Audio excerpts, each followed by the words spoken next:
Damn, that's a pig. I'd have never found this thing. I'm very grateful, man. Thank you.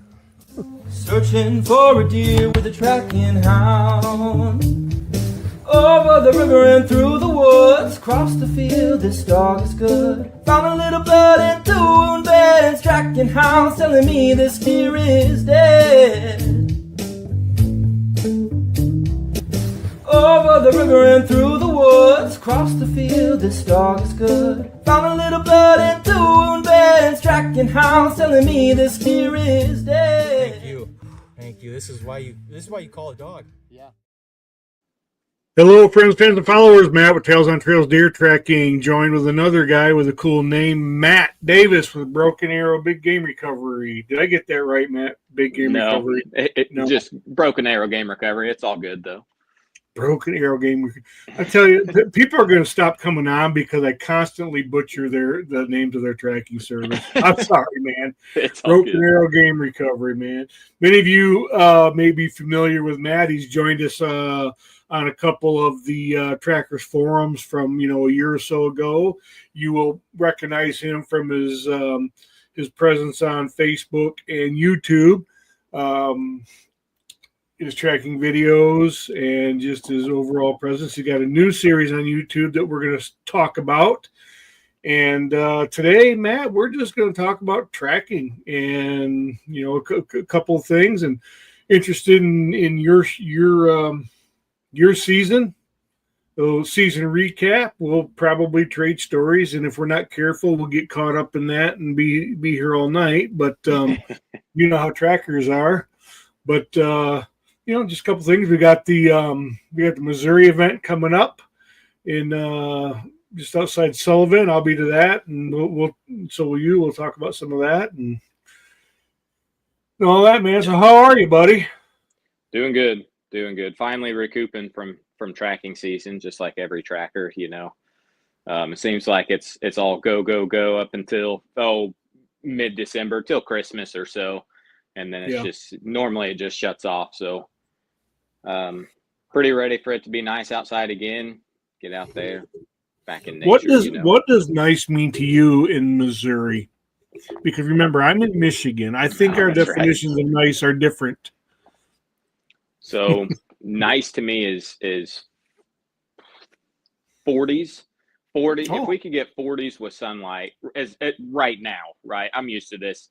It was a pretty hard winter here. Okay. Had a lot of snow, ice. So I would be happy with mid 40s and sunny right now. That's enough for me to get outside and do something. Now, don't get me wrong. Ideal, we're looking at 72 degrees and sunny outside. That would be perfect. But yeah, well, heck, I just went shed hunting a bunch. I walked quite a bit today after work, and it was 41 and cloudy, and I loved it. Oh yeah, I do too. I have this weird thing that I hate the sun. I don't really hate the sun, but I hate the sun, and I know it sustains life and all of that. But there's a couple reasons for it. When I'm hunting, I hate sun because it creates glares and shadows. I feel like the deer don't move in it. That's silly, but that's just how I feel. And then my room, my family room, the room where I spend all of my time, has a great big window that faces due west. Out over my back 40 over all my property, and that sun comes down and just glares in there, and I can't see, and it makes me mad. So it's dumb. So I say I hate the sun, but I do prefer a slight overcast. I will tell you that. Oh yeah. Well, heck, shed hunting alone, if it was drizzling rain, that's about the best time you can go out there, a little wet. Yeah. But haven't had to shed hunting rain yet this year. So. Yeah. Well, that's cool. Yeah, I'm going to lay my first practice line this weekend, I think. I'm going to lay one for another friend who's nearby. He wants to get his UBT too, so he wants to practice for that. So I'm glad to. I like doing that. I like working with people and helping them and trading lines. Stuff. Yeah, so I was supposed to go up to another tracker. It's actually two trackers north of me. We're all getting together last Sunday, and had some lines laid, and I had an emergency come up and didn't end up getting to go. But I was going to go up there and kind of run Walter. One of the trackers up there is Walter's litter mate is who he has. So we were going to let the dogs see each other and run some lines, but it did not work out, unfortunately. Yeah. Our weather is just not breaking. If you're northern Michigan, you still got 16 inches of snow in the woods.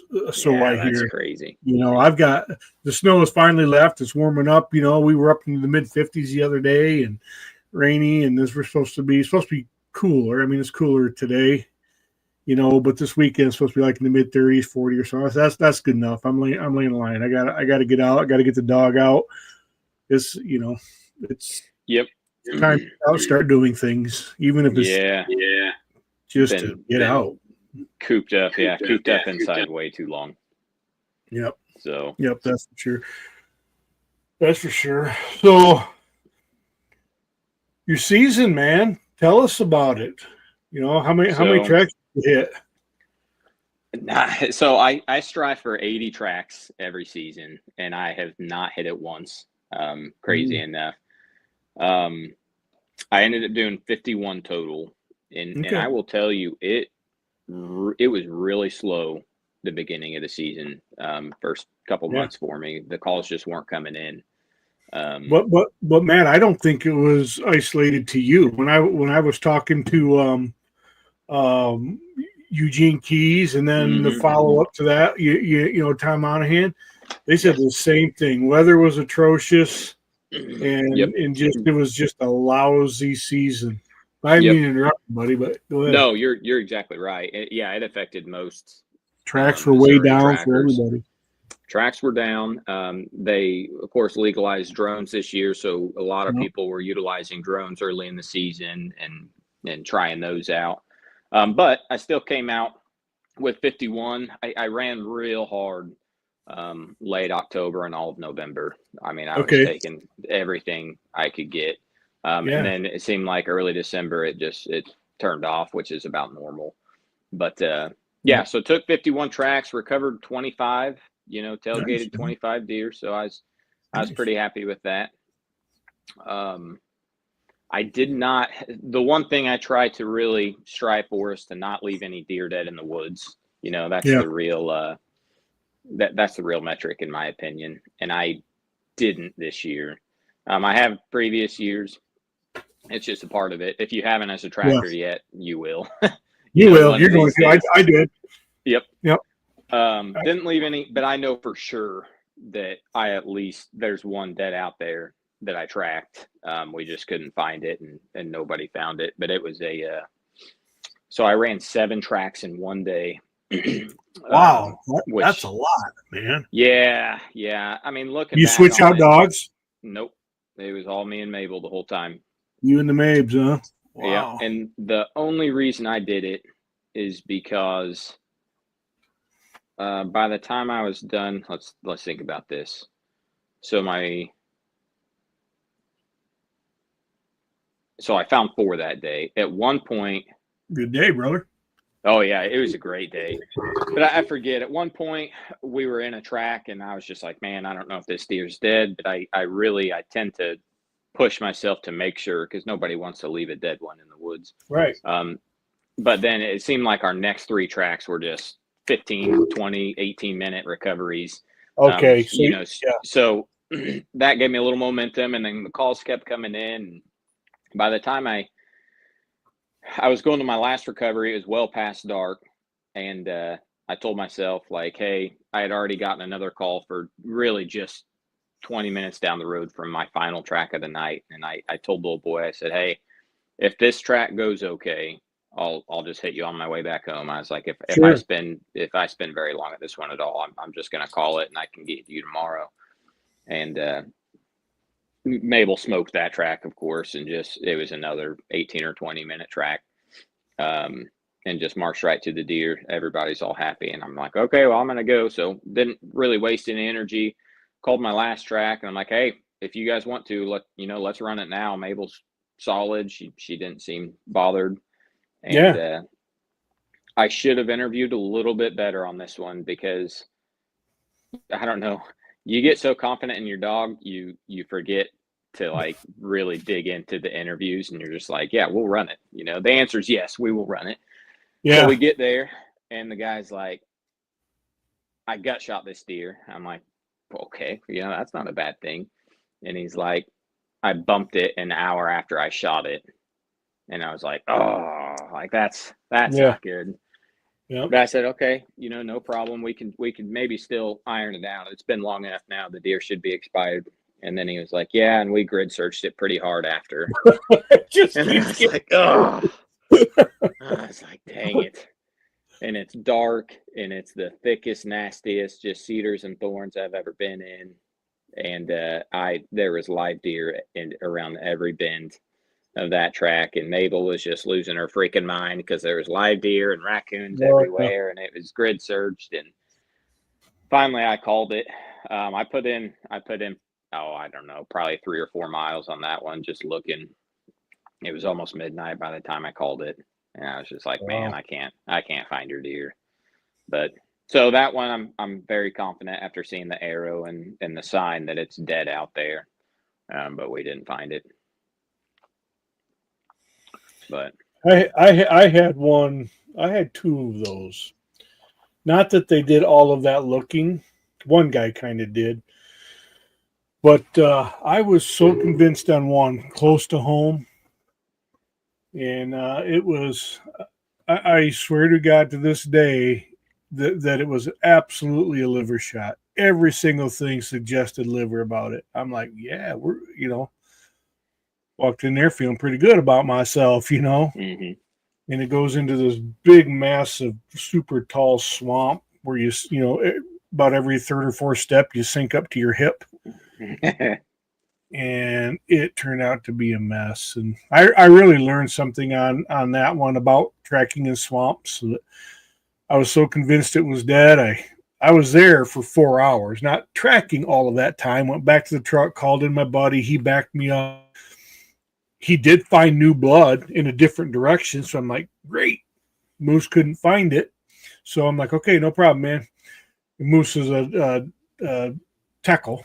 You know, okay, so you know, Peckle in that swamp and that water, he was working his guts out, but it was super hard for him. So I'm like, well, let me bring my bloodhound back out here, and took her to the new blood, and it was just a mess, man. I think that deer is in that swamp dead somewhere.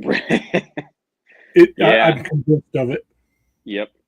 I'm lucky enough. I haven't really tracked in swamps. We really don't have swamps down here. I've been close. 2 years ago, I tracked on a public area up north in northern Missouri that's a big waterfowl. They actually close off the public hunting by like October 1st because they flooded all for waterfowl hunters. And I remember tracking up there a couple days before it closed down for archery, and it was pretty swampy. My wife was with me on that one, and it was pitch dark, of course, and I remember she got her boots filled because she didn't realize how deep one spot was, so that made it pretty miserable the rest of the time. But we didn't find that one either. Yeah, but you want to track a swamp? Come to Michigan, buddy. Come up here and spend a week. I'll get you some swamps, but I could use the help. Yeah, no, I hear you. So you thought that deer was liver shot, but you just didn't end up finding. What made you think that? That it was liver shot? Mm-hmm. The hunter's account of the angle where he thought the arrow hit. Deer's reaction, I'm forgetting how he said it reacted, but you know, I'm like, okay, this is making sense. It had just a sign on the arrow, had the classic specs and everything, and I'm like, man, this is pretty good. You know, when it was an experienced guy, you know, it's not like it was, you know, a new hunter. You know, he'd been doing it 100 years. He started this right in my area, the Springbrook co-op. He started it. It's not active anymore, but he started it, so he really knows his stuff. Really? And man, it just kills me to this day because Maybe it's not dead, but I don't. Remember the ones? I'm not Remember the convinced. ones that they stick with you. I'm Yeah. telling you. Well, usually you try to kind of convince yourself, or it's probably not dead, or it may not be dead. This one's like, I can't do that. I'm pretty sure this one's dead, man. I'm sorry, buddy. I am super, and he was a super great guy, and he tipped me more than he should have, and I tried to give it back, and and then a few weeks later, I tracked for his buddy who's literally around the corner from me. He was with us on that track, and we did find his deer, but that's good. I'm still convinced to this day that deer is dead out there somewhere. Well, I'll tell you, it's been a weird year for deer still being alive when they shouldn't be. I kicked. Yeah. So my farthest recovery this year took 2 days of tracking, and it ended up being 2.35 miles from hit site to recovery of the deer. And that deer on film, 100% liver shot. Okay. We showed up 24 hours post shot, and we're tracking along, and they handled the track really well. That's the one good thing about having YouTube and some sort of a social media presence. People actually, people that follow me understand the do's and don'ts. And we got out there. Mabel's just rocking, just beelining it. All of a sudden, she goes from tracking to chasing and got real hot. Mm-hmm. And I was like, and we got down to this bottom, and we're probably 400 yards in at this point, and there's just 3 or 4 beds. So I pulled her off, and I'm like, hey, man, I think we may have jumped your deer. We looked at the footage again. I'm like, it's a dead deer, right? The deer ended up running on some other property. We didn't have permission at the time, and I was just like, let's get permission. We ended up, Mabel tracked another, I forget how far, really with no sign, no blood. I was just going off of her, and we ended up kicking the deer up alive at the 30-hour mark after we got permission. So 30-hour mark, liver shot, 1.2 miles from the hit. I'm sorry, it was over 2 miles from the hit site that we kicked the deer up 30 hours after the shot for a liver shot. And then it ran onto another property. And at that point we pulled out, and this was for a 10-year-old kid. Oh, geez. And so I'm like, we get back, and I'm like, man, this deer crossed the road. And I, he's like, I don't even know who owns that or how to get a hold of him. And I'm like, unfortunately, that's the end of the line then. Yeah. So we went back to the truck, and he had to tell his boy, like, hey, sorry, buddy, it's not going to happen. And so I had to watch his son, and I had to watch the dad hugging the son. And I was like, gosh. So as I'm driving home, I texted him. I was like, if you can somehow find permission, I will come back at the same time tomorrow, 50 hours after the shot. Yeah. And he somehow was able to obtain permission, and we went and marched another quarter mile to the deer and found it. But that was a good one. I wish I could have gotten that one on video, but I was just going to ask you. That's what bummer. Yeah, the GoPro. It didn't last that long. I ain't got that many batteries. Oh, yeah. But it was one of the most memorable tracks I've had. So it was only 400 yards beyond where you pulled out the night before, huh? No. It was a quarter mile pass. So the initial track was 400 yards from the hit site to the beds where we bumped it. And then we went 2 miles that day, just a hair over 2 miles before it crossed property lines that we didn't have permission. And then it went another quarter mile or 0.3 of a mile onto that other property. But it was to tell me that we're going to kick up a liver shot deer at 30 hours after the shot, I would have never believed you. And it was plum square liver? Yeah. Oh, yeah. What else did it get? Did it get a lung or a gut? So how it happened is when I ended up kicking it up alive that first time and actually saw it. Okay. So it was slightly quartering 2, entered liver, and it may have even clipped maybe one lung. But it exited just in front of gut. So the only reason unfortunately the coyotes got to it that night before we recovered it. And the only reason I know there's gut is because when I kicked it up, I was like 8 feet from it, and I could see some intestines, or I'm sorry, some gut hanging out of the exit. Yep. But I was super happy we were able to pull the boy out of school after, because the dad, I was pretty confident if we could get permission that we were going to find it that next day. And he's like, well, I'm not going to pull him out of school, but if we find it, let's go pull him out. So I got to go to the school with his dad and follow him and see the son's reaction and get some pictures with him after the fact, which was great. But that is awesome. I love tracking for kids, it's so fun. Particularly when you recover. Yep. Yeah. You see both sides if you don't recover, or if you do recover, for sure. Yeah. On that one, I got to see both sides, and it not finding that deer that first day was putting a knife in my heart, pretty much. I can imagine, especially when it's hit good like that. Yeah. Well, hit good in trackers sense, right? Yeah. Yeah. That deer. That was a good one. So that was my longest recovery, 2.35 miles this year. Had a couple over. I had 2 for sure, probably more if I look back at my records. But I had multiple tracks over a mile that Mabel just, man, it seemed like she was on point this year and just smoked some. Some have made for some awesome videos on YouTube, but she did good. She's 4 now, right? No, she's 5. Oh, she's 5. Okay, so yep. she's like in the prime. In her man. prime, yep, 100%. Yep. And I'm so excited to hear you talk about that, because we both have bloodhounds. Bruce 3, so Mabel's 2 years older.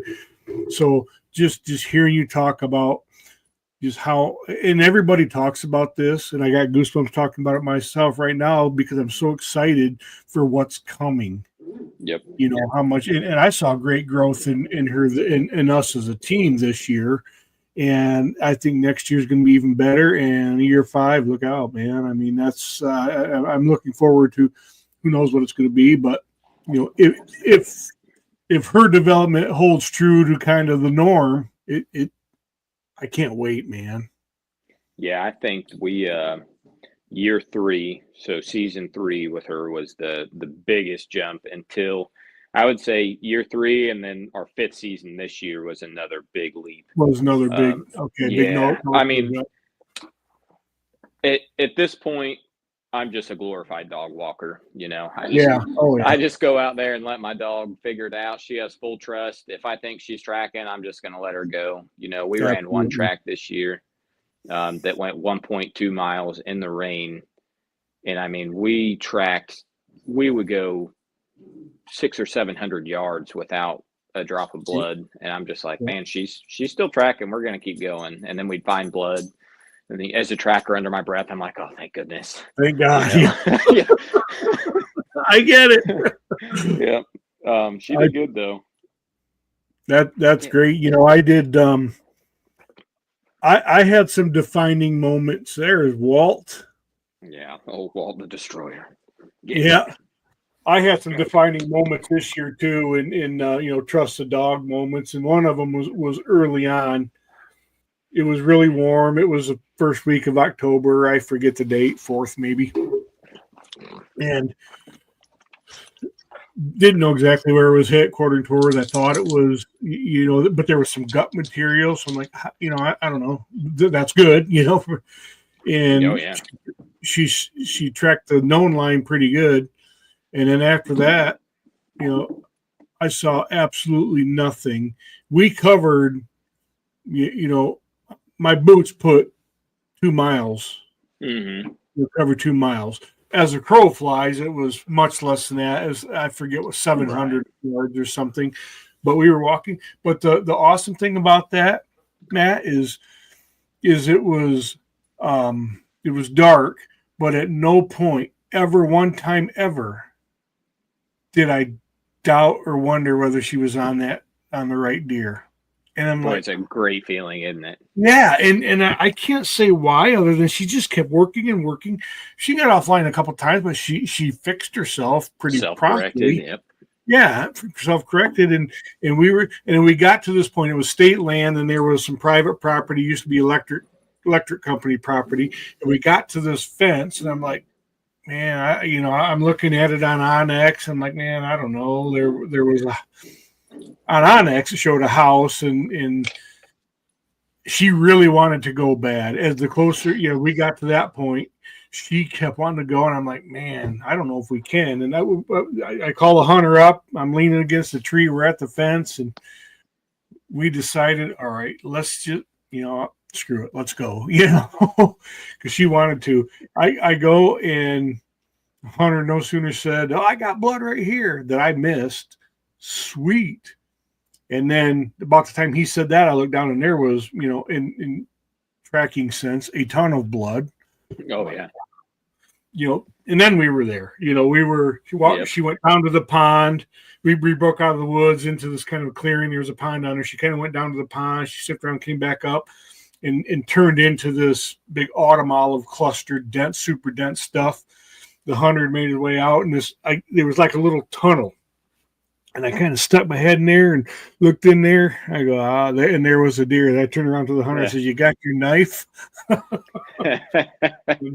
that's great. So that was like, oh, man, that was just great dog work. And then she made a fool of me a couple of times, man. And I'm better for it. We can do off lead Michigan. And okay.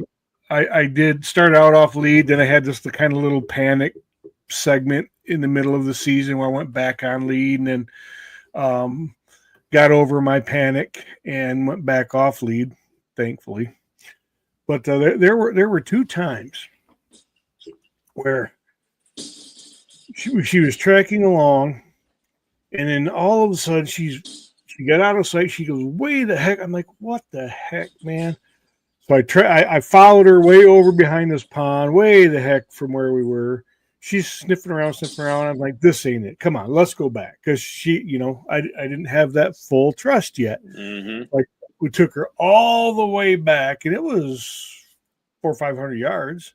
Took her all the way back to Last Blood, put her on it, and she did the same stinking thing. I'm like, oh my gosh. All right, Brad, we got to go. Come on. So we go back over to that pond. She's sniffing around, and finally, I'm like, okay, I don't know what she's doing. Must be a live deer or something. Let's go back again. So we started walking back, and she took off on a different line. I'm like, hold on, let's just see. So she went off on this new line up across this grassy thing into the woods. I'm like, well, let's go. So we followed her, and then she just kept going. And I don't know why. I don't have no idea why. I'm like, man, she's just goose chasing, man. I don't know. I tone her, she wouldn't come. I tone her, she wouldn't come. I vibrate, she wouldn't come. I'm like, now I'm getting mad. I hit the stem a couple times, she wouldn't come. I'm like, God dang it. I said, come on. I said, we got to go up there. I got to go get her.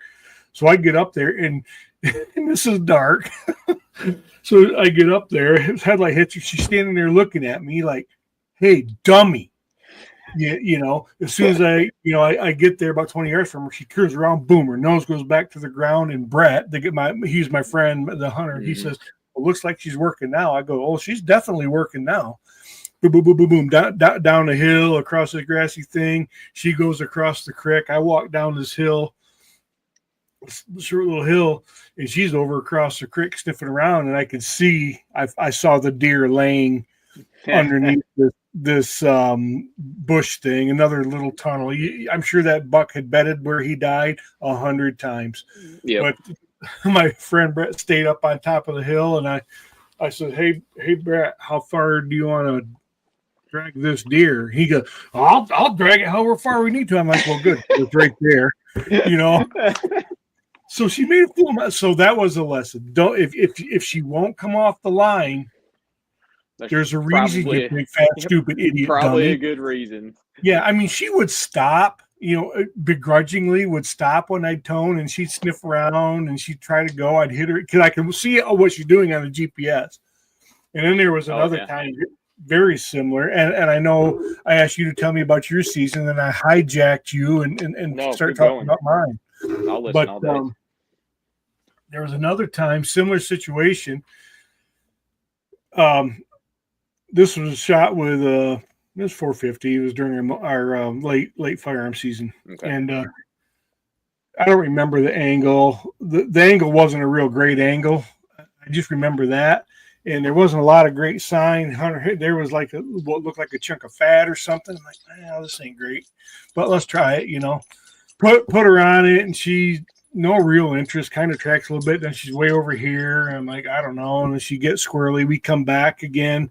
She go over there, and the next squirrely. We come back. I probably restarted her 3 times. And finally, that third, I'm about ready to call it. I'm like, man, I don't think your deer's dead. I'm thinking to the hunter, I'm kind of priming him for that because she was acting really stupid, just like it was like they do when the deer's not dead, right? So she finally, the last time we took her back to that last tiny spot of blood, which is really close to the hit site, she took a new line. I go, okay, cool. This is a new line. Let's go. And again, she's off lead. So we follow her, and she goes again, crosses down this little ditch, across the creek, up, and we had, I don't know, a couple inches of fresh snow over top of the track. Okay. Fresh snow over top of the track. Well, she liked the line, and she got out ahead of me quite a ways. And I'm like, I don't know, where she's going. We didn't have permission to be on yet where she was. I'm like, all right, let me get her back. She wouldn't come. I'm like, same thing, tone, vibe, one stem, nothing.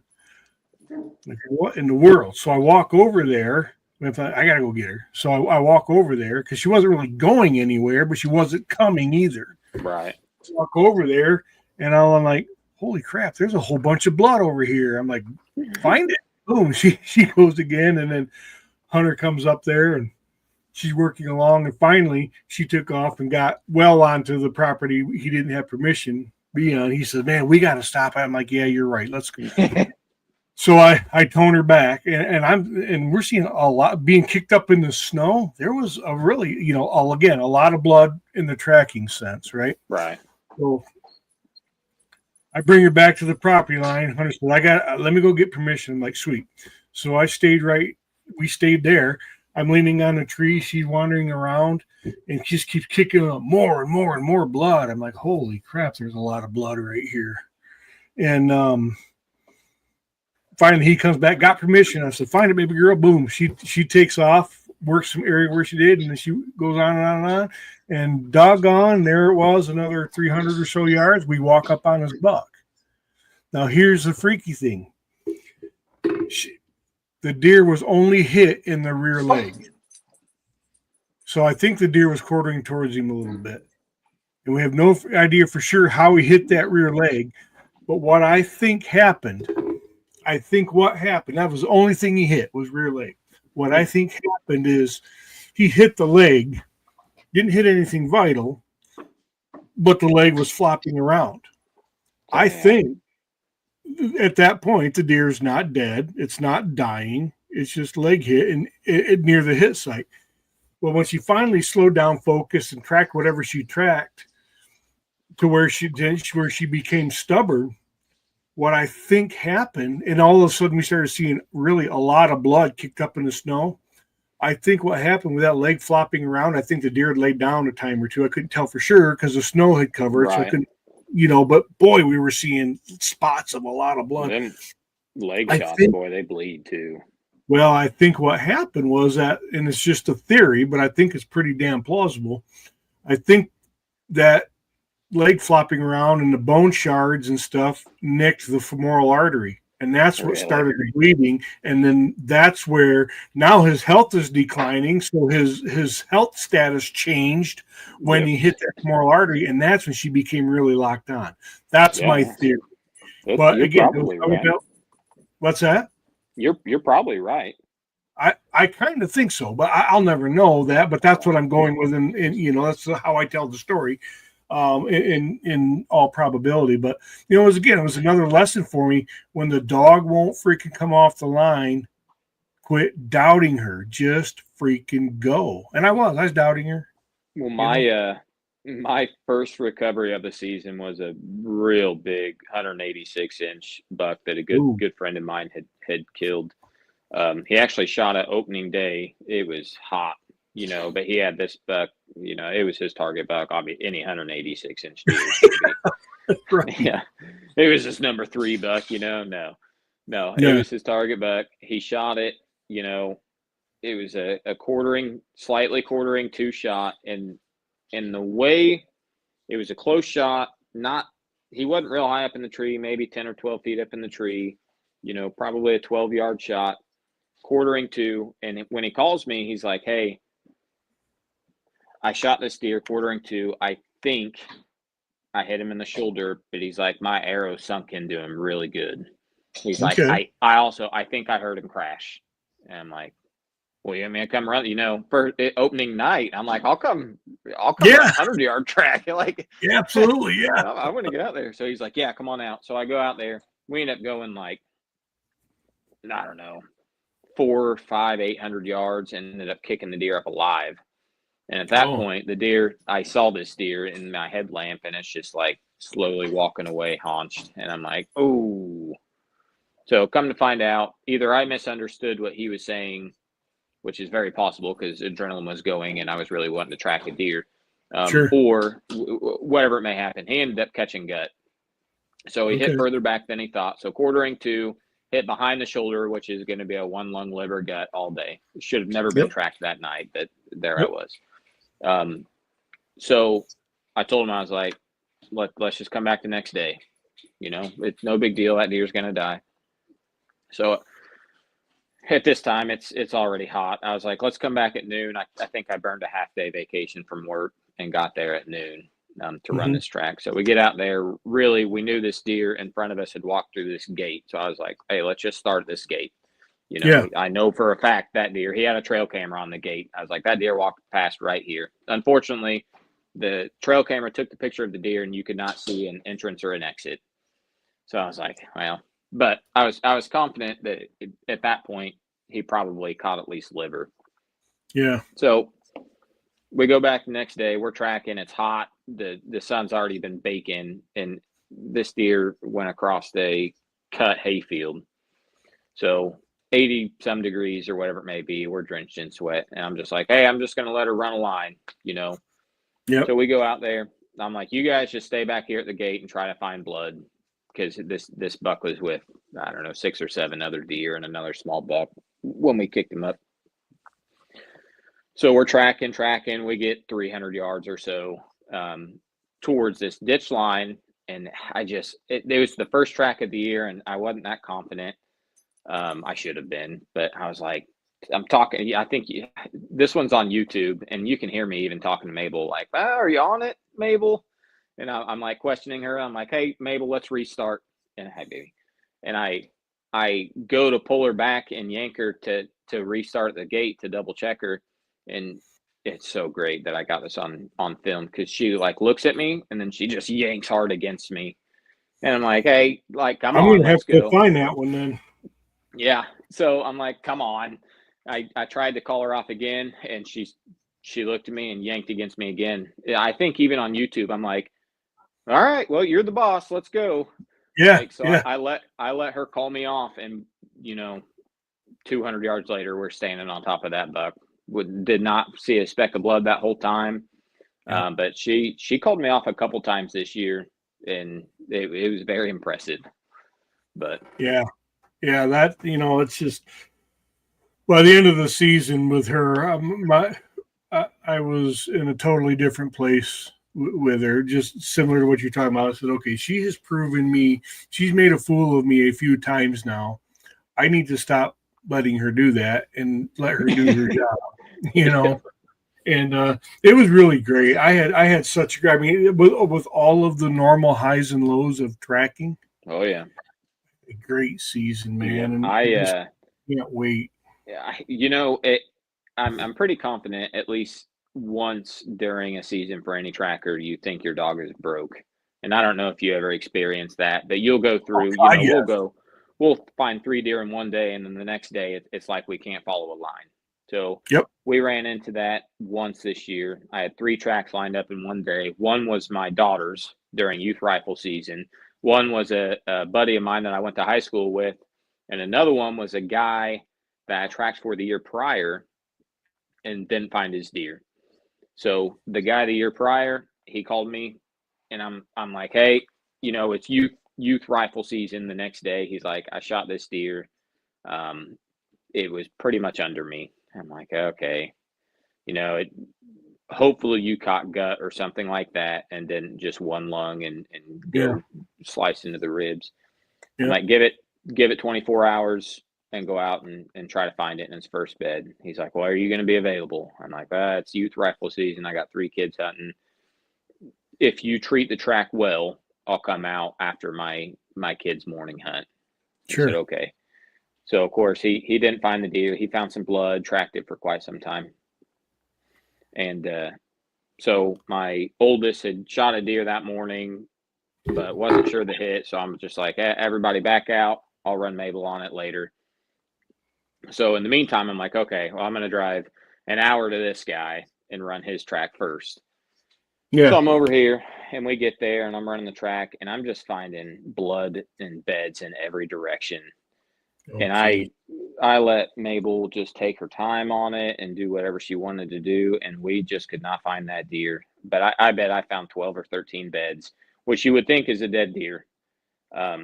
Generally, in my experience, you find that many beds, the deer's pretty close and it's going to be expired. Never found it. He even called a drone in because I told him it was one of those. I was like, man, I think your deer's probably dead from the sign I'm seeing. Call a drone in, have him double check me. And he did that, and they never found the deer, which is always a breath of fresh air when you don't have a drone find one behind you. But at that point, I'm like, man, Mabel, I really felt like Mabel should have found that one. And then on my way back, I got a call from my buddy. He's like, hey, can't find mine. It ended up being a big one. And that's the one that in the rain, she went 1.2 miles and no restart, didn't miss a beat, and just smoked the track. So we went from me like, Mabel, are you on today? Do you know, to just her smoking a track. So it was a low and then a high, and then turned around for my third track of the day, which was my daughter's. Again, rifle shot I don't know if it was she may have been shooting a 300 mag, which is not a small round by any means. No. Yeah, my kids, they like to shoot big boy guns. That's good. So, being a tracker now, I'm like, shoot the biggest caliber you can. Yeah. So I get on her deer to track it, and I'm tracking. I'm like, okay, well, I know it ran this way, so I just kind of start Mabel down the path. We didn't see any blood or anything, and then eventually I'm finding blood. It's still pouring rain, had been all day, and all of a sudden she went from tracking to chasing, and I saw I kicked up at least a doe ahead of me in this evergreen thicket, and likely more. And then I found a real fresh bloody bed. Okay. So at that point, it was raining. I could see there was a bunch of blood. I really couldn't decipher it very well because the rain had washed it enough. Mm-hmm. So I kind of let Mabel run. She cut out into this open CRP field of ours, and then at that point, I'm just like, maybe it wasn't a fatal shot, and I didn't want to ruin the rest of the hunting for the other kids. I'm like, hey, let's, maybe I can come back tomorrow or however it may be, give the deer some time. So my daughter was bummed out, and we were like, hey, are you going to come hunt in the evening? At least come out with us or whatever you want. At that point, I didn't think it was a fatal shot. Mm-hmm.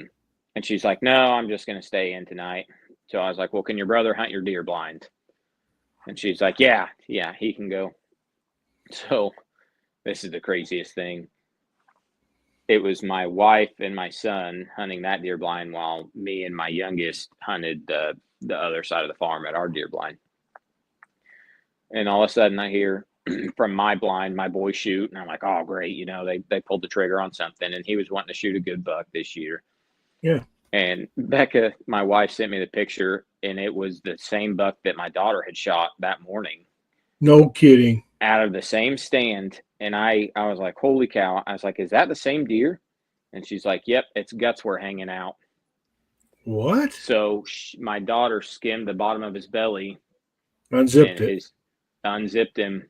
And then, of course, my daughter was really bummed that her brother shot the buck, which was a really big 8-point.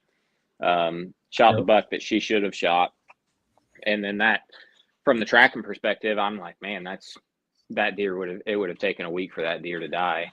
Right. I was just thinking that. Yeah. Yep. Best case scenario, and the odds that that deer came back to almost the exact spot that it was shot the morning before. And then my son ended up killing it with his rifle. It was crazy. Could they tell it was wounded when they shot it? Did they know, or could they see the gut? No, because the way that deer was standing, you couldn't really see the belly. You could see most of the body up. There was some. It's not quite CRP where it was standing, but some tall overgrown stuff. Yeah. And once she rolled up on it, she could see because he folded it up. But yeah, it was crazy. There were some crazy things this season for sure. That was one of the crazier ones. So that was a track we did not recover, but was alive technically when we tracked it. But so I got confirmation of life and death on that one. Yeah, we have confirmation of life post-mortem. That's what I call it. Yeah. But what was the biggest one you found this year? Do you keep track of any of that or anything? Well, yeah, kind of. I'm going to say I got 2 170s. They were both like 168. One of them, and that's pretty damn big in Michigan. One of them was double drop tine. It was It was pretty cool. It was, and that was a fun one. And then the first one was like October 2nd. And it green scored at 168, and it was for a guy who nearing retirement, hardworking guy, got just one of the most beautiful properties. That's his whole life. His construction company, and managing his property for deer. Nice. Just a super great guy, super nice guy, and you may have seen the video. If not, I'll message it to you. Where when I did finally found it.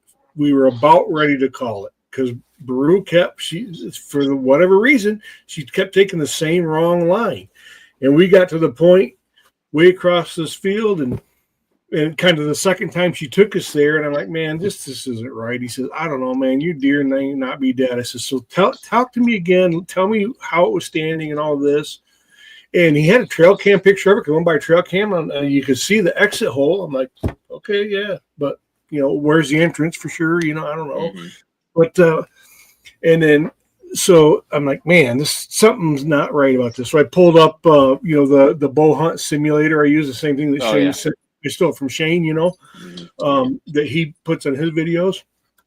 So I downloaded that and a long time ago and said, let's do this again. So he's right there. He said, yep, boom. I'm like, no, we got to go back. This isn't right. So that time we went back to Last Blood, and she found a new line and took off. I was standing again. She was off lead, and we were standing kind of on the 2 track in the woods. The hunter, his buddy, and me, and Brew was in the thicket area, and all of a sudden I could see her. She straight lines are a beautiful thing in the tracking. Oh yeah. Right?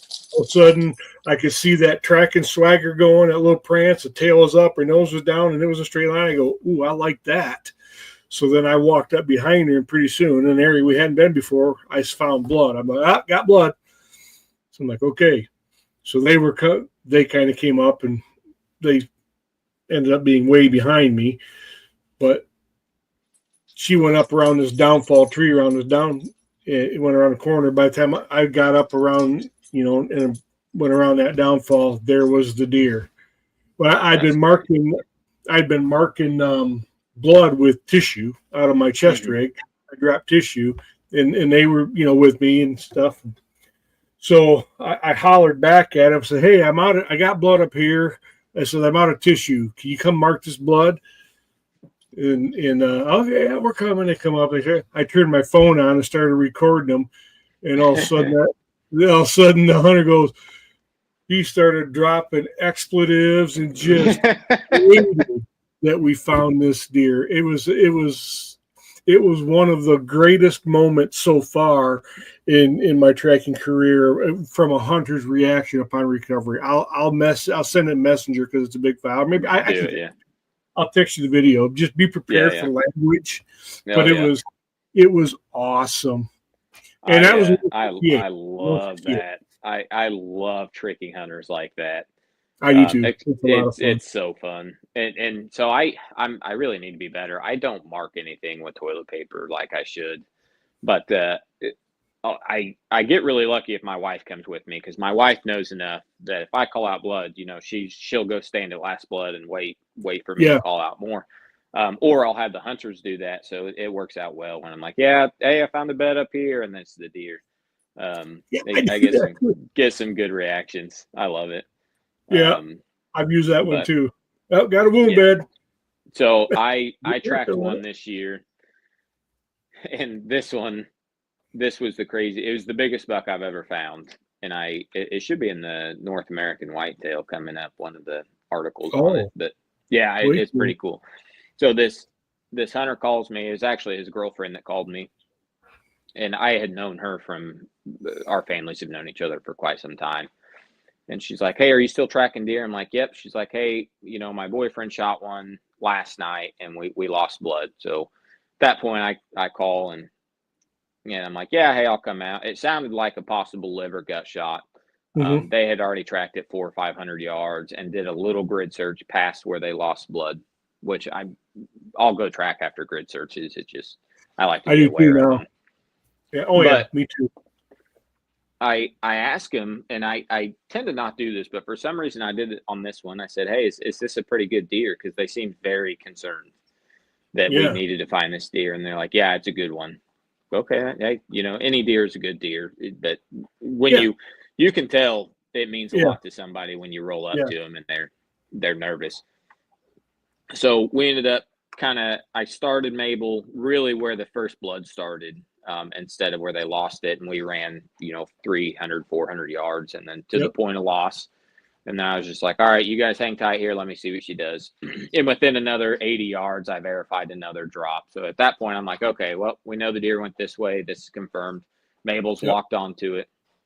We go down this real thick embankment to this creek bed, and all of a sudden I look up and that deer was about 8 feet away, and it bounded up and took off. And I was like, oh, first of all, it looked like a 180, 190 inch deer to me. Yeah. So at that point, I pull her off. I go back to the hunting party, and I'm like, hey, first of all, this is a giant deer. Like normally people will tell you. This isn't a 150.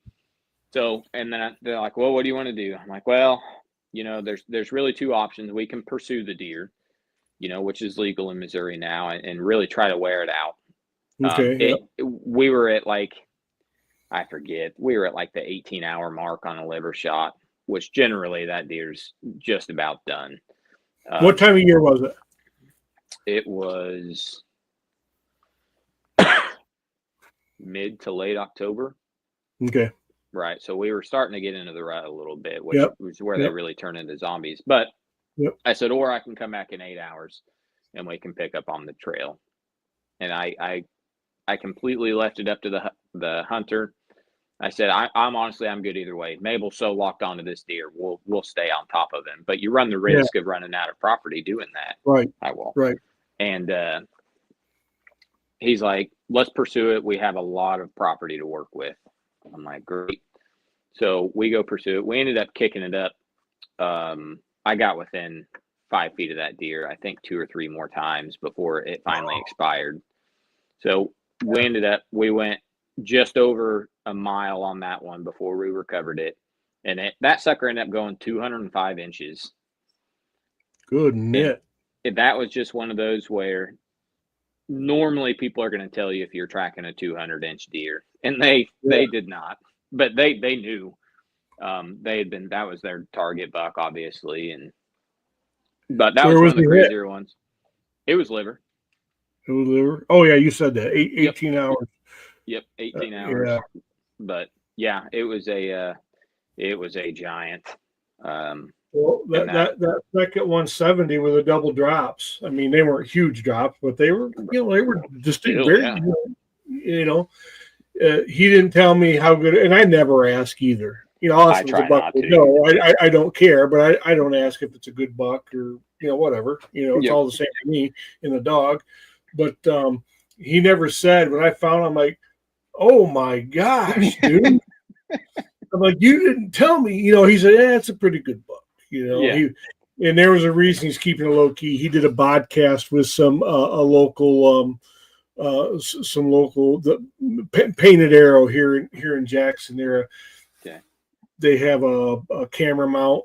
It's kind of their thing, and they do podcasts. And if he did a podcast with him that I listened to, and it's fun to hear him tell the story and why he wasn't really telling many people about the caliber of the deer he needed help finding. Until we found it. Yeah. But a lot of people. Yeah, it was surprising. Normally I don't ask. I don't want to see pictures of the deer. I like to be surprised when I come up on it. Yeah. But some people, that one. Yeah, some people, if it's a, if they call the day before and they're like, "Hey, gut liver," I'm like, "Yeah, let's give it 24 hours." Then they get antsy. They start sending me pictures without me asking, and at that point, I'm just like, "Geez, like this." I found one this year. It's one of my videos that the hunter almost tackled me out of excitement, and that was another big deer.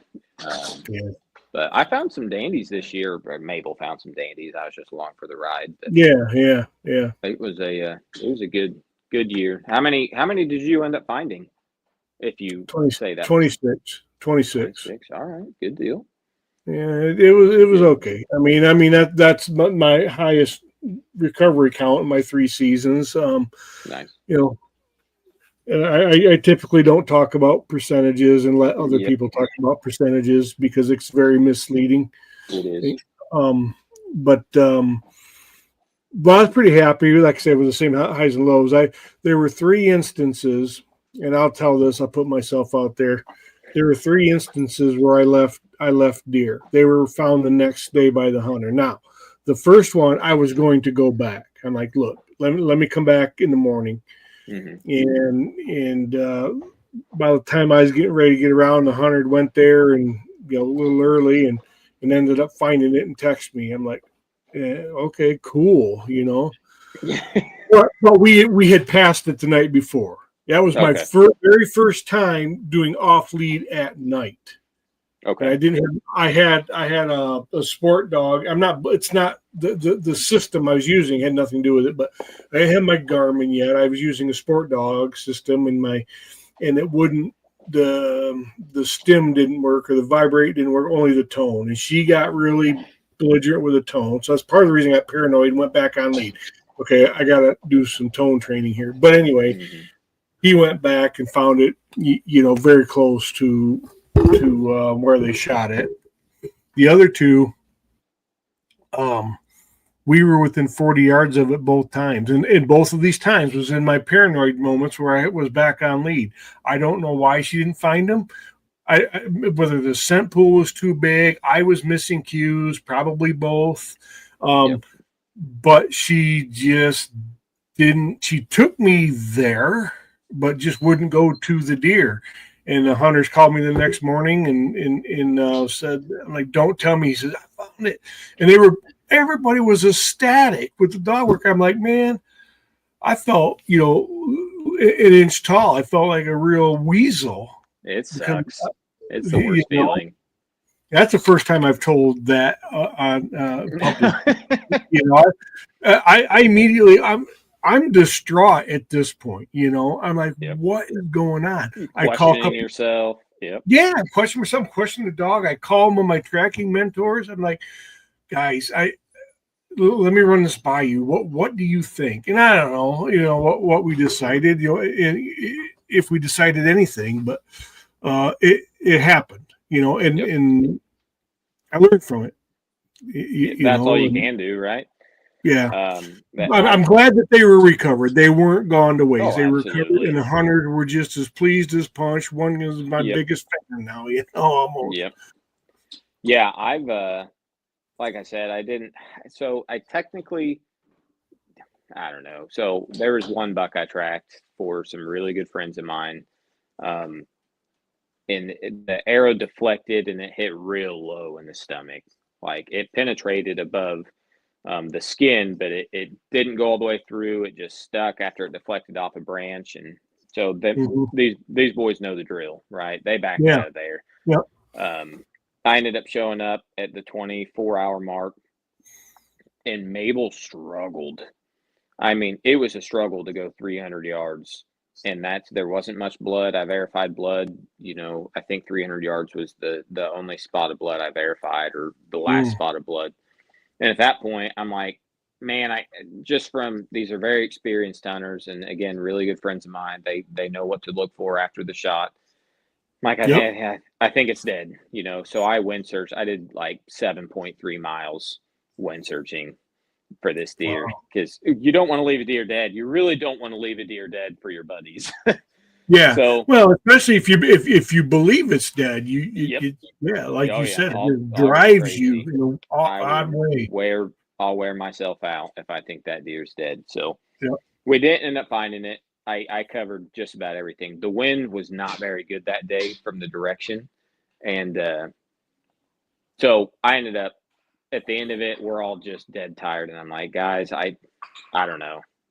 At that point, I'm just like, I don't know if.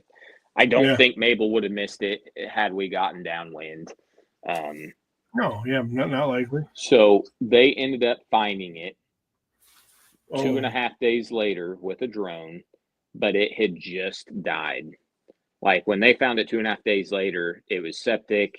But when they found it, it was still limber. Like it just died within the last few hours of finding it. Oh, wow. And so that deer was not. When we gave up at the 30-hour mark or whatnot, that deer still had a ton of life left. Yep. But I don't know as if I consider that one leaving a dead deer in the woods, because it really wasn't dead when I was tracking it, and I would have never tracked it 2 days after the shot, kind of a thing. But where was it hit? It ended up being just above the white in the belly.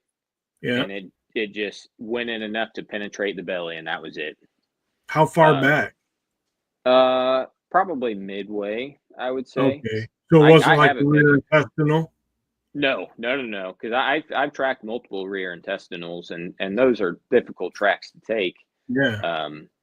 And I'll usually give them 30 hours or so, but generally 24 hours is a fair amount for even intestinal. But that deer, it just went septic, and they didn't even gut it. They said it stunk so bad. Yeah. But I had them send me pictures of the entrance, so I knew exactly where it was hit. Yeah. But I wouldn't consider that you left that deer in the woods. It was alive when you were there. It still had another day and a half of living, or 2 days, or however long it was. Yeah. But we ended up from where they found it, and if the buck was bedded in that spot, then it was. But we probably walked within 90 yards of where that deer was found, when we were out there wind searching, but the wind was coming from that direction. And if the wind had shifted at all, or if we had had a different wind, we would have, which I told my buddies, like, hey, it's probably a good thing we didn't win that buck, because if he had a day and a half left to live and we bumped him, he could have just gone miles, and you would have never found him. You don't know that he didn't go miles and come back. You don't know. Right. Yeah, exactly. And this was, close to the rut where bucks are just zombies. But I'm super happy for my buddies. They, of course, I'm like, wow, man, Mabel, did pretty good. She did her job there. And they're like, oh yeah, this is not Mabel. This is not Mabel's fault. Nothing. So they were real good. And I was happy they found it. It was a big old buck too. They don't shoot little deer. But, that's cool. Yeah, that's cool. But that was the closest I got to leave one dead in the woods this year. But I've left them in the woods before, and it's a It's a gut wrenching feeling. You know, It's you horrible. question yourself as a handler. You know, All of it's it. all mental. But Oh yeah, yeah.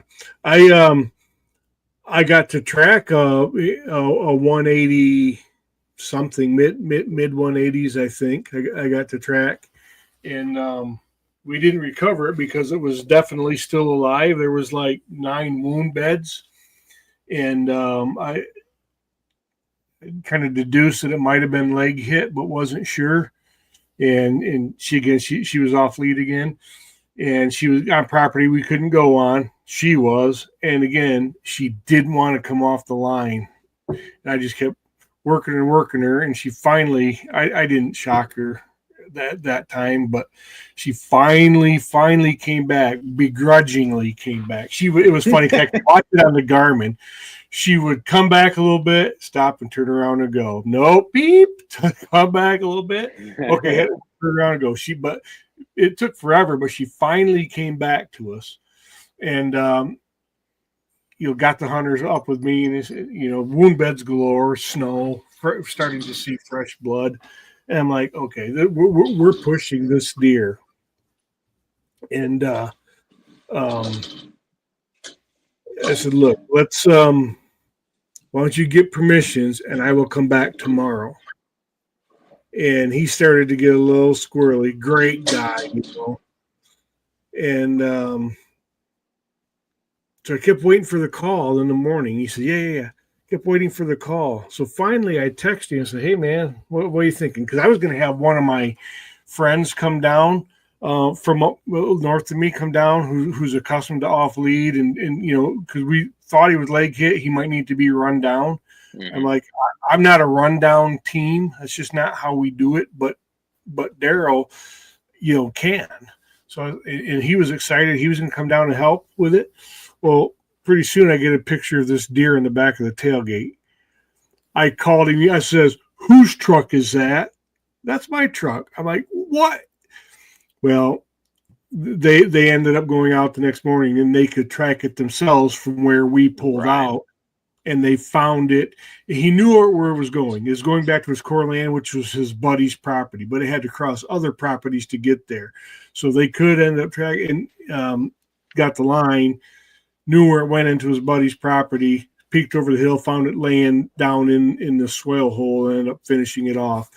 And it was, they called it was a little town of Liberty, they call it here. And that deer was so well known in the area, everybody referred to it as the Liberty Legend. Oh yeah. So yeah, nice. There was he put a nice little write up on Facebook, and then I think I remember seeing that. Yeah, you probably did. I posted it, and then it was in a magazine or Michigan Outdoor News, something. I'm drawing a blank, but it was in there. He said he's going to take it to Big Buck Night and give me a shout out. So I'm like, oh, cool, nice. Man. So that was fun. So although we didn't recover it, I would have loved to, because that's going to rank high in the Michigan books. But I got a tiny piece of the story, and we did aid in the recovery, in him getting that. We did aid in it because he didn't think it went that way. They always, I didn't thought it went that way, And we got him on the line, and he was able to resume the track the next day in the snow because he started bleeding pretty good. It wasn't hard to follow at that point, I'm following, the dog's way ahead of me because she liked the line, and I'm following in her line on the Garmin, seeing blood. Yep. At that point, fairly decent. And I found 2 or 3 wound beds, and they found more than I did. So and they found, I think he said they found 13 overall. Or maybe it was 13 more when they resumed tracking it. Anyway, just an obscene amount of wound beds they found. And that, leg hits, they lay down pretty quick. And it was a front leg. It was a front leg. Yeah. I had one this year that would have it. I want to say this deer went in the 220s. Right. Oh my God. Would have. So I get this call, and it happened to be a really good week of hunting, but I had for work, I had to be in Kansas City 3 days in a row for some classes and whatnot. So I remember I was on my way back from Kansas City. It's late already. You know, it's like 8 o'clock at night. I know I have to go to Kansas City the next morning again for work. And I get this call from an Amish gentleman. And I'm like, hey, you know, I'm not really tracking tonight. You know, I have a long day tomorrow. And he's like, what if I told you it's a 200-inch deer and we haven't tracked it yet? And I'm like, well, you know, I could maybe make a drive out to you. So getting the story, I didn't realize at the time that this deer was famous in the area. Mm-hmm. So I'm like, he's like, I shot it. I know I touched it. We're too nervous to even go look for this thing. We want you and Mabel to come out. And I'm like, okay. I'm like, I'll make, you know, it's an hour drive from my house out there. It's already super late at night. But for a 200-inch deer, even if it's a 100-yard track, sure. Sure. I could maybe make time for that. Yeah. So I go out there and I pull up to this Amish house. It's late. I mean, it's probably 10:30, 11 at night. And I'm not even joking. There's 20 or 25 Amish standing out waiting for me. And I'm like, wow. You know, wow. So I pull up and, you know, they're all just super happy to see me. And I finally talked to the shooter and he's like, yeah, this is a big, big deer. And he showed me a picture of, so the hunter was actually ex-Amish, but his family, they were all Amish, right? Yep. So he had technology. So he shows me a trail cam pic of this buck. He's like, we've been watching this buck all year trying to kill it. And I was like, it was a legitimate 220-inch deer. So wow. At that point, I'm following like 4 or 5 buggies out to the field, you know, and horse and buggies. Mabel's losing her mind because, you know, horses. Yeah. So we all get parked and I'm getting geared up and they're like, can we all come? And I'm like, no, you know, hey, 3 of you can come with me to the hit site, you know, but even then I want you guys to stay back after we verify blood. Right. He's like, okay, that's fine. So we go out there and cannot find a speck of blood. He shot it standing in a CRP field, like no arrow, no blood, no nothing. I'm like, okay, well, you guys keep looking for blood. What way did the deer run? He's like, the deer ran right for that corner of the timber. Said, okay, I'm going to put Mabel on it and just see if she can pick it up. Yep. So we're tracking along, no blood, nothing. Mabel's kind of tracking, kind of not, but I'm letting her go. All of a sudden I see a white belly and it's the smallest little 8 point in the world. But it was not our deer. There just happened to be another fresh dead little buck. No, I even inspected it. No arrow, no hit wound, nothing. Okay. And we get further in the timber and I shine my spotlight ahead and I see, I couldn't see the antlers, but you can tell when you see eyes of a deer, like it was a big head on this thing. Right. And I'm like, oh, you know, that's not good. You know, we were hoping that this kid smoked the deer and I was just going to go in there. So at that point, that deer takes off. I kind of go to, that's the way Mabel was taking me. And I find like 4 specks of blood. So I'm like, okay, that was our deer. So I call all of them up. I'm like, hey, I'm pretty sure the deer's still alive. Here's blood right here. I was like, let me just keep tracking and see what she comes up with. So she never really took a good line on it. And knowing how big this deer was, I put in quite a bit, you know, it was well past midnight. Mm-hmm. By the time I got back to them and they're like, hey, do you care if the family comes down here and we start looking in this timber? I'm like, at this point, go for it. You know, I'm just wind searching and looking for any sign of this deer. So ended up, we don't find it. We only found those few specks of blood, which just looked like muscle blood to me, nothing crazy. And, you know, they're all really bummed out. And I'm like, honestly, I from what I see, nothing looks fatal. And I'm pretty sure that's the deer I kicked up alive in here. So they called 3 drones out the next 2 nights and finally found the deer still alive. The next farm over. Okay. So not a dead deer. He hit it way high shoulder. Okay. So definitely not fatal. The neighboring farm ended up shooting that deer during opening day of rifle season. And I'll send you the video that he sent me of it. It would have been a freaking awesome profile picture. Let me tell you. Oh, I'd love to see it for sure. Yeah, I'll send it to you after this. But it was a mega. It looked like a farm pen raised deer. It was a mega giant. But yeah, so old Mabel did good there. But it's what happens when I'm, at work wanting to turn down tracks, and then I get not coaxed in. They talk me into coming for an easy track. It ends up being, super late at night. Yeah, But there's no such thing as an easy track. You can't approach it that way.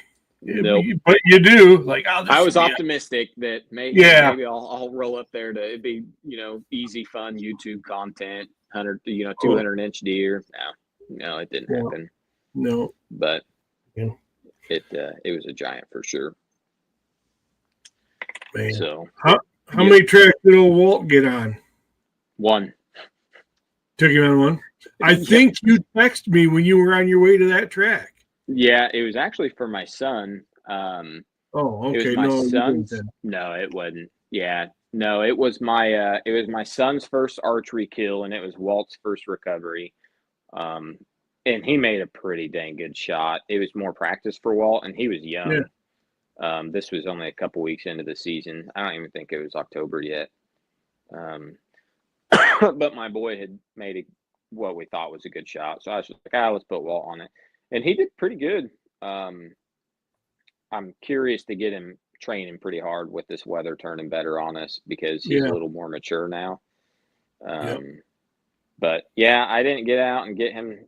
Well, it was so dang slow most of the early season. Any track I got, I'm like, yep, I'm marking Mabel, Well, I don't blame you. Yeah. No. Well, Walter's only 9 months right now, right? Yep.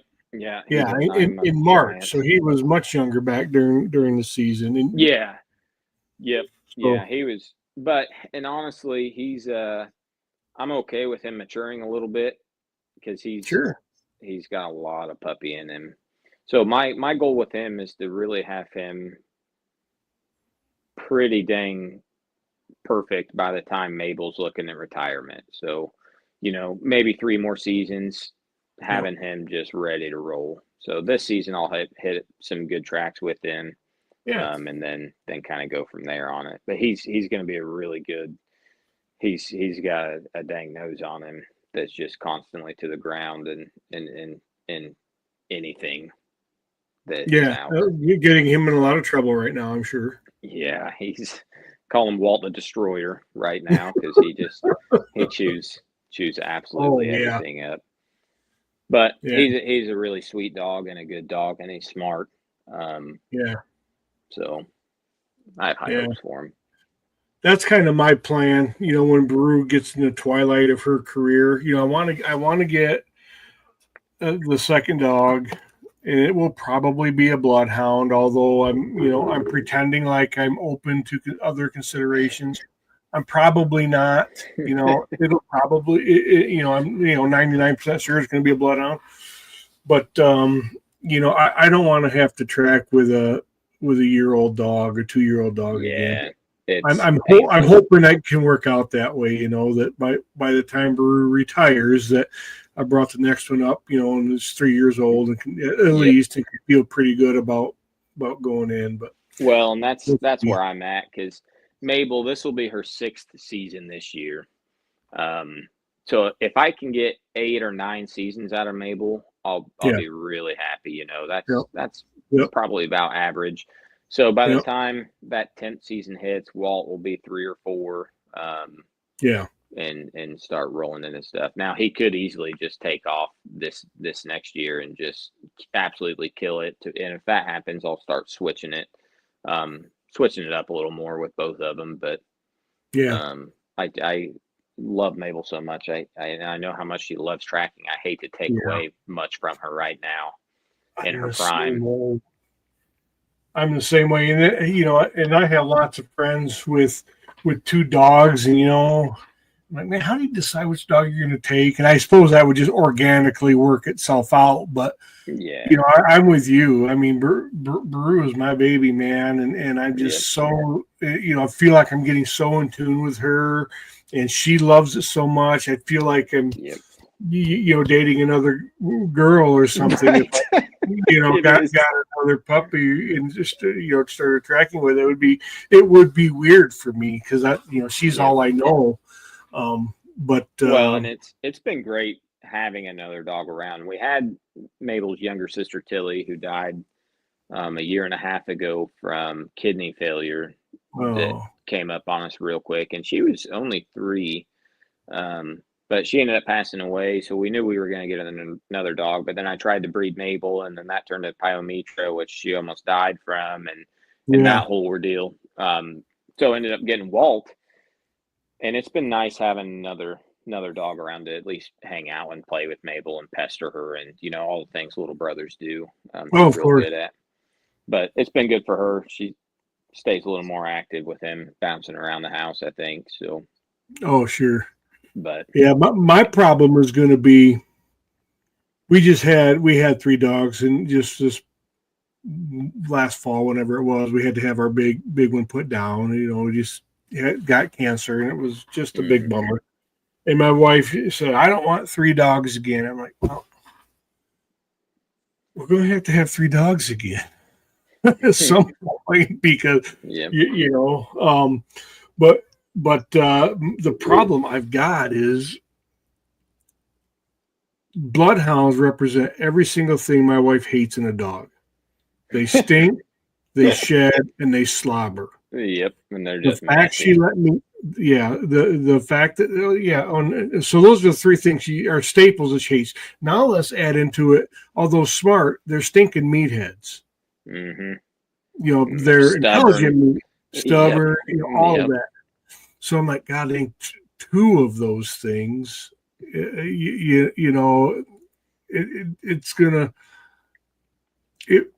it'll happen. I'm certain, but it's I have to approach it very gingerly and understandingly, but it's gonna happen.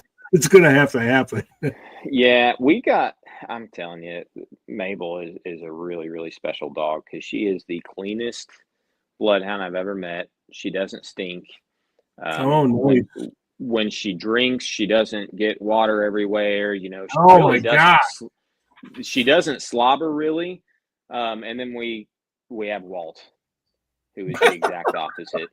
And he just, he'll just sink his whole head in the water bowl and then he'll, just slobber stringing, flying everywhere, hitting the walls. And he is a bloodhound. But Mabel here, she's an angel.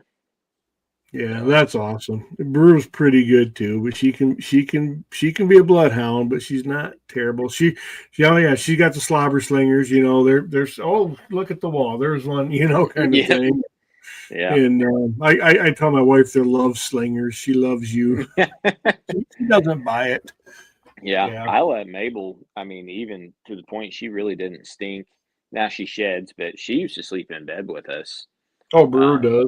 Yeah, Walt stinks just like a bloodhound, and he's messy and slobbery enough that he gets kenneled every night. Now we don't let Mabel sleep with us anymore because she is too much of a bed hog. But Brew will come to. I go to bed before my wife. She's a night owl, so I'll bring Brew up. She'll hop in bed usually until the wife comes, and she'll hop down and sleep in the bed near her bed.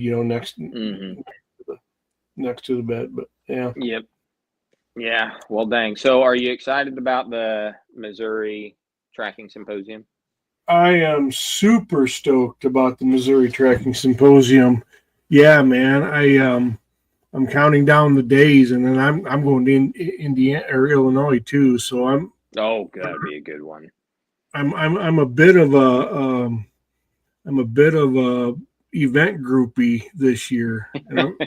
If I can, we're trying to plan something here in Michigan for an ABTA event. So I think that's going to come together too. So I'm really stoked about it. But yeah, you've been before, right? Oh yeah. Yep. Yeah. What can a new guy expect? Well, I did the preview show with Tom Monahan, but yep. I'm curious what your perspective is. You're good. Well, from my perspective, when I first, so I was tracking. I think I already had 2 seasons under my belt when I came up with enough courage to go to a symposium. Yes. Because there's your intent. Not that you will be, or maybe you will be. I was intimidated to go to one. I won't be now, but I was before. That's why I didn't go. Yep. Yeah. And that's the thing. Like with Mabel, I know these trackers, and I talk to them all year round, and they're all great people. But even our first 2 seasons, we had quite a bit of success, and Mabel was kind of making a name for herself, so to speak, and we were working our tails off finding deer. Yeah. But then I'm like, gosh dang, what if I go to the symposium and Mabel just doesn't do anything, and just looks like she did? I'm going to look like a fraud, is what I was thinking in my mind. Right? It looks like I've just been staging all these recoveries, but obviously Mabel was an angel at the first symposium we went to, and I learned so much, and you get to connect with all these other trackers and network. And after that, I was like, okay, I'm not going to miss another one. I ended up missing last year. I was scheduled to go and had paid, and we had a funeral that happened that same weekend, so we couldn't go. But yeah, it's an amazing event. You're going to meet people that you'll have friendships with forever. And that's what I'm looking forward to. Yep. Yeah, I'm all about, and that's why I'm not taking any dogs this year. I just want to go see everybody, and just hang out. I think is my big deal. And the other reason is, so my daughter's in school trap shooting, and she has a oh, cool. Yeah, yep. She's doing good this year with it, but she got invited to it's called Missouri State Technical School or Technical College. So she got an invite to do a walkthrough at a campus, which happens to be that Saturday symposium, and it happens to be like 45 minutes from symposium. So I was like, yeah, I can meet her mom there and do the campus walkthrough with her. So at that point, I'm like, well, if I'm going to step away for a couple hours, I don't just want to leave Mabel in her kennel with, know. So I was like, I'm just not going to bring the dogs. But back to it. Fantastic class. Yeah, I mean, just the people you'll meet, the tips you'll pick up from really some of the best trackers in the country are going to be great.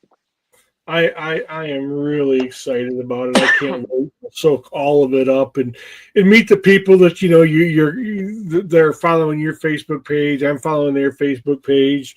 You're one of them. We've developed this friendship and never met, and I'm really excited about meeting you and in person and just there's some really good teams in Missouri, man. And I'm watching them all on Facebook, and it's going to be really fun. I really, really look forward to it. Really, really look forward to it. Well, we just had another team pass their UBT3 this week. You did? Can you share who it is? Yeah, she posted it on Facebook. So Marley with Mulberry Bottoms Game Recovery. Marley? I know Marley. Yeah. She got her UBT3. She passed her 3? Yeah, drove all the way down to, I think, Mississippi to get it. So shout out to Marley, who's a really good friend of mine. Shout out Marley. We talk almost every day during tracking season, and she's being up here in Northwest Missouri. There's not a lot of trackers that I actually get to see during the season, but we've met up and ran a track together when she was kind of up this way tracking. And but yeah, Marley's great. I met her at the Northern Michigan Trackers meetup last August. Okay.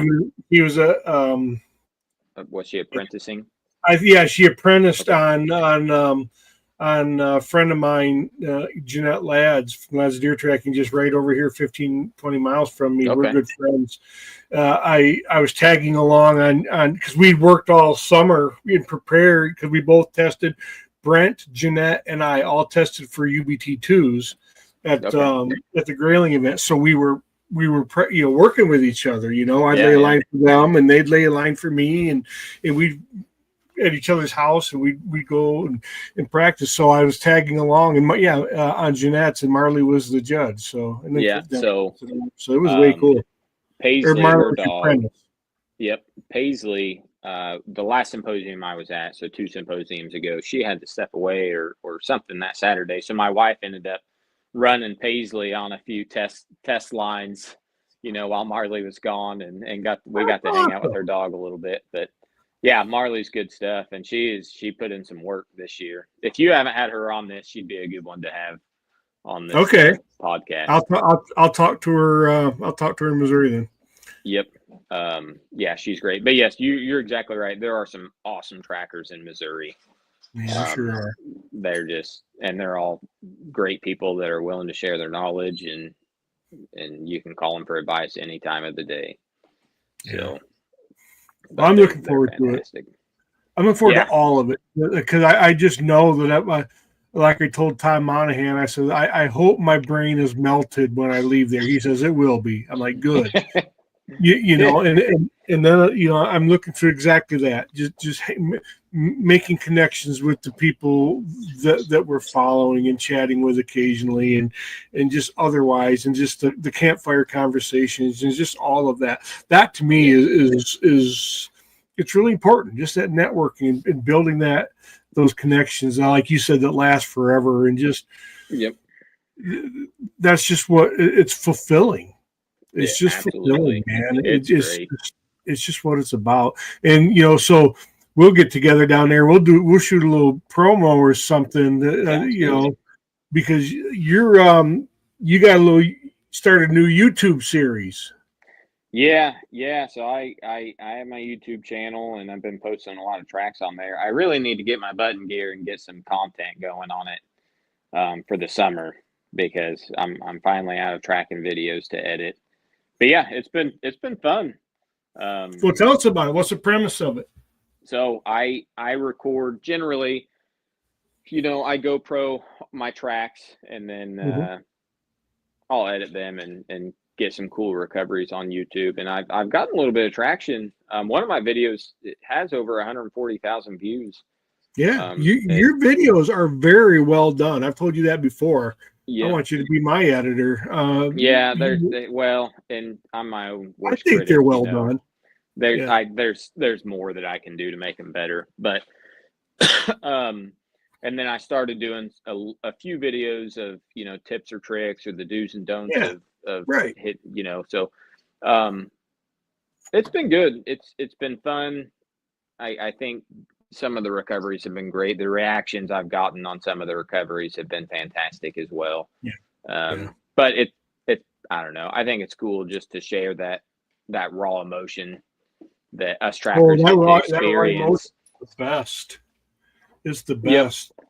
So but the YouTube channel's pretty cool. I'm trying to think if there's anything crazy with it, but it hopefully it continues to grow. And the plan is to get some good training content with Walter this off season, and then get some more, you know, do's and don'ts, what not to do, or how to read this sign, or, you know, if your deer's reaction is this, do this, to kind of help people better recover their animals. Yeah, you know? That's what it's all about. And that's the series that I was, you know, I mean, all of yours, I'm a fan of your stuff. You know, we've talked about it before. I like the way you do it. It's well done. It's good. Mabel's fun to watch. But those tips and tricks, you know, I got you. That you know, your new series done right where you're sitting now, I think, for the most part. Yeah. But I enjoy watching those too, you know, and then like you said, it's all about, you know, any message we can spread to help hunters recover deer. So whether that's helping them recover it on their own, or helping them by giving us the best opportunity with our tracking dogs to help them, you know. And if they can learn something and do it by themselves, to me that's every bit as good as following the dog to their dead deer, maybe better. You know, because you help them. I'm sure you have this happen quite a bit as well, but you know, you'll assist over the phone for recoveries and never have to drop the dog. And that's a good feeling as well. You know, hey, back out for 12 hours, creep in there. If you don't find it, give me a call, or, you know, hey, you know, get on that deer right away if it's shoulder shot. You know, there's a million different scenarios out there. But I'm going to try to build on that series a little bit. I have some really good topics that I want to cover jotted down in a book, but I just haven't had the time. You almost get this.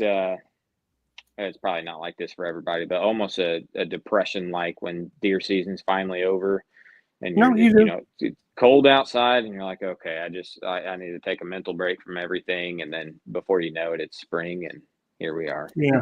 I'm the same way. I get, I call it this really weird melancholy feel after when the season is, particularly, after Christmas, because the seasons, you're still hopeful, at least for us, into late December that you might get a track, and sometimes we do. It's much, much slower, but then Christmas is fun for me. I love Christmas, and then it's like, the world just stopped. It's like nothing. Got to look forward to March for the symposium at that point.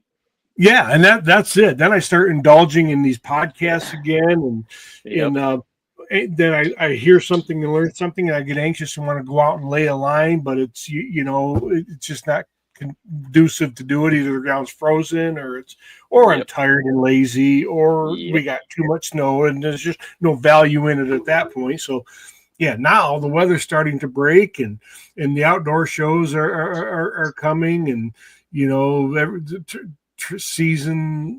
training season's coming, and I'm going to test at the I'm stoked because at the Illinois Deer Tracker Symposium, I'm going to test for my off lead.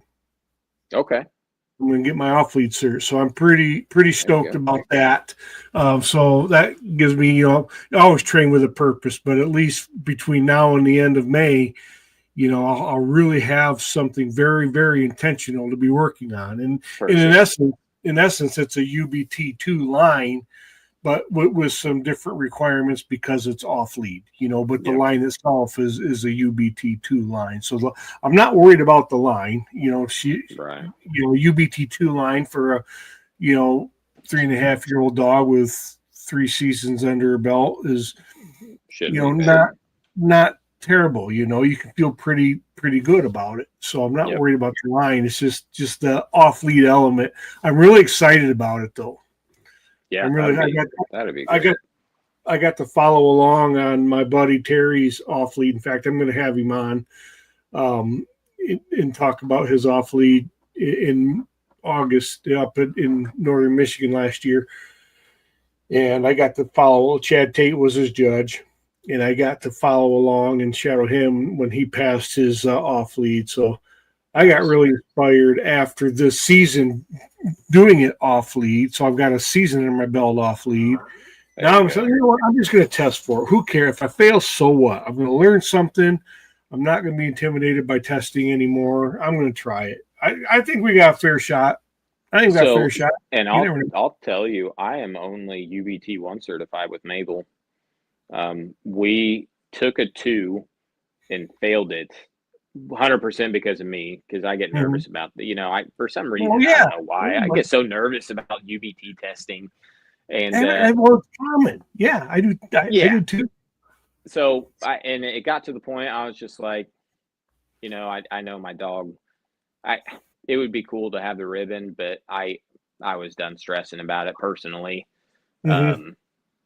But I think UBT2, UBT3 are great things. I'll likely strive for those with Walter.